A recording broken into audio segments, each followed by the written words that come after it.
On this episode of Political Personalities with Sky, we are in Boerum Hill, Brooklyn, meeting with Assemblywoman Joanne Simon, who is running for Congress in the new NY-10 congressional district. There are a lot of players in that race, so we will find out what makes Joanne the most qualified for this seat. Hi, I'm Assemblymember Joanne Simon, and I represent the 52nd Assembly District, which is wholly within Congressional District 10, and we're in the heart of the 52nd Assembly District right here in Boerum Hill, Brooklyn.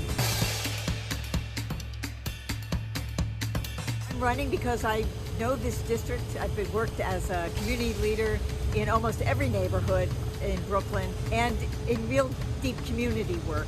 So I believe that the voices of community are those voices that we need to bring to Congress. Tell us how you got into public service to begin with.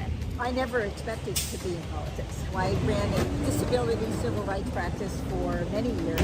My office was in downtown Brooklyn. Okay. But because I got so involved in community, I got to know the elected officials. So tell us what's top of mind for you right now in the state as we battle so many different challenges.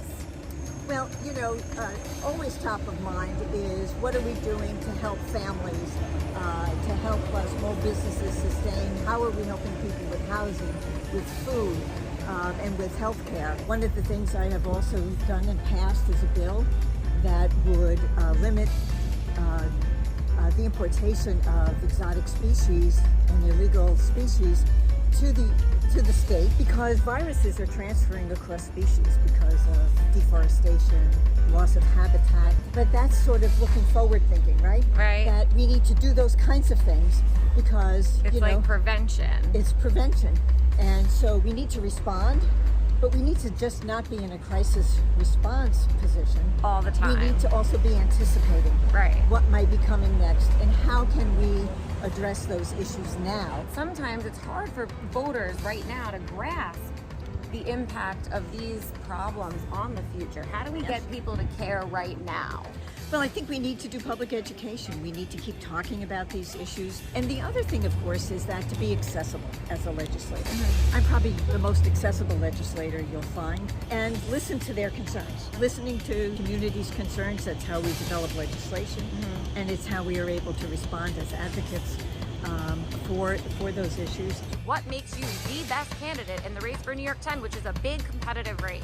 Because of my community experience, deep community experience in virtually every neighborhood here on the Brooklyn side, and the fact that I come from community and elevating the voices of the communities I represent. There are a lot of candidates in this race. People are having trouble sorting through those candidates. And the reality is we've never had a primary election in August, ever, in New York State history. And so what we need is for people to commit to voting. Whether you vote by absentee ballot, or whether you vote by early voting, which begins next Saturday, or whether you vote on Election Day. We want to encourage everybody to vote because exercising that franchise is the most important thing.